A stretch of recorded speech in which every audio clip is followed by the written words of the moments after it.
Assalamualaikum warahmatullahi wabarakatuh.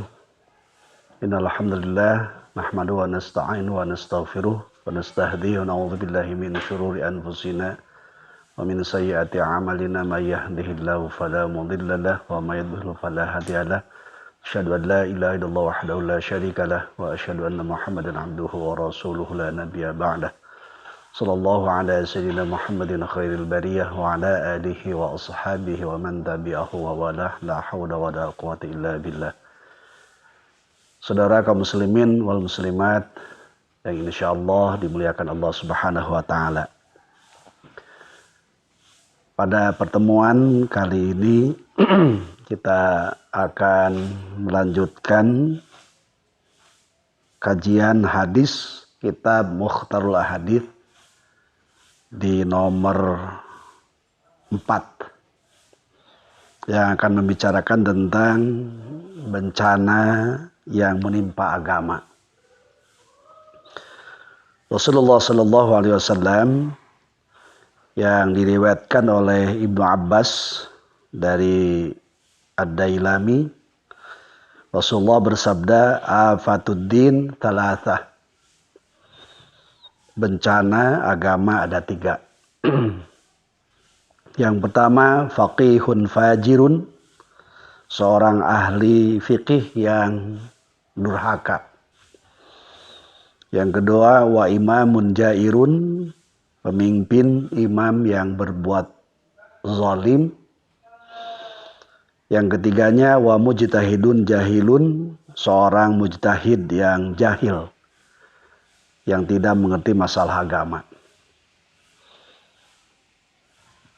3 hal ini tentu harus kita hindarkan dalam rangka kita memelihara agama kita, agama Islam yang dimuliakan oleh Allah Subhanahu wa taala.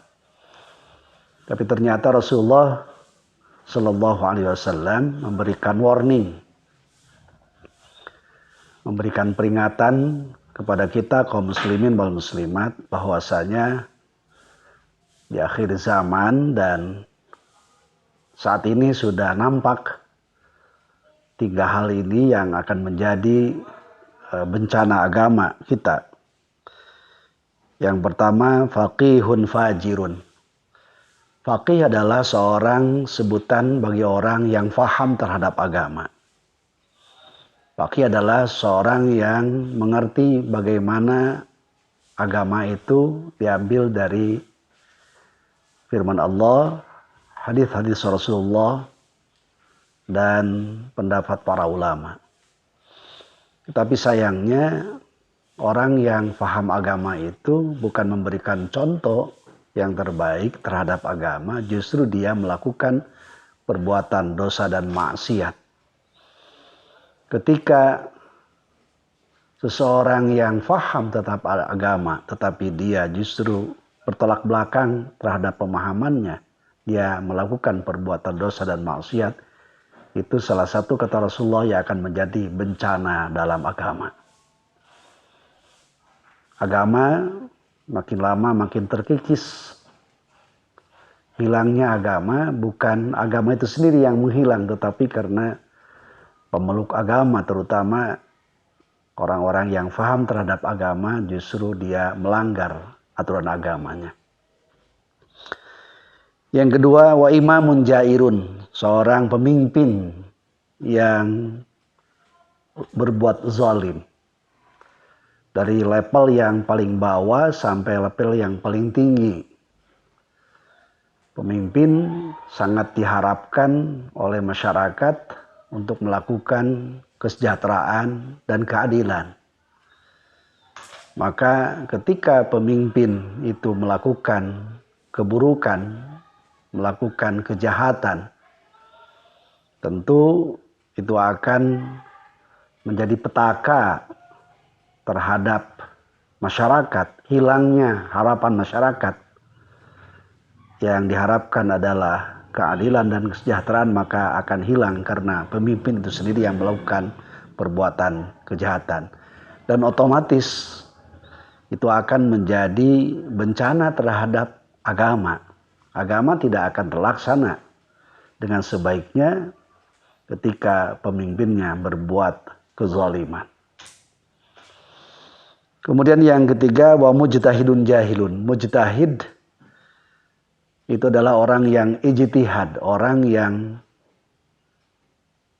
mengeluarkan seluruh kemampuannya untuk mencari kebenaran dari Al-Quran, dari hadis-hadis Rasulullah SAW, sehingga mujtahid itu memberikan fatwa sesuai dengan keilmuannya. Seorang mujtahid bukan hanya dia seorang muslim yang baligh, yang adil, tapi harus memenuhi persyaratan-persyaratan seorang mujtahid. Menguasai Al-Quran, menguasai hadis-hadis Rasulullah, memahami isi-isi dari Al-Quran dan Al-Hadis, juga menguasai bahasa Al-Quran dan bahasa Rasulullah SAW, yaitu bahasa Arab.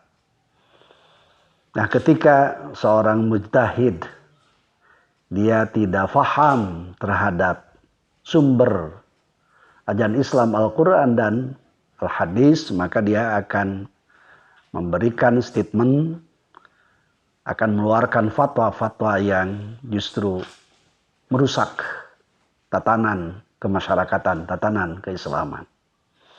Karena itu, tiga hal ini, bencana agama, harus kita hindarkan dari kalangan masyarakat, yaitu seorang faqih yang tentu harus mengamalkan ilmunya, menghindarkan dirinya dari perbuatan dosa dan maksiat sehingga menjadi contoh yang terbaik di tengah-tengah masyarakat. Yang kedua, yaitu pemimpin yang adil, pemimpin yang mensejahterakan masyarakatnya.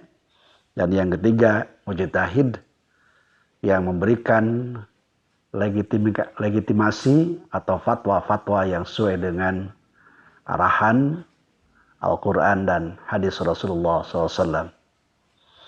Maka dengan demikian, mudah-mudahan bencana ini, kita selamat dari bencana ini dengan cara satu sama lain kita mengingatkan baik kepada para faqih, kepada para pemimpin juga mujtahid. Semoga ini akan menjadi satu kekuatan bahwa Islam terus jaya, Islam terus bisa menjadi amaliyah keseharian dalam kehidupan kita sehari-hari menuju ridha Allah Subhanahu wa taala. Demikian, semoga bermanfaat dan Allah memberikan ilmu yang bermanfaat untuk kita semua. Terima kasih. Allahul muwaffiq ila aqwamit thoriq. Wassalamualaikum warahmatullahi wabarakatuh.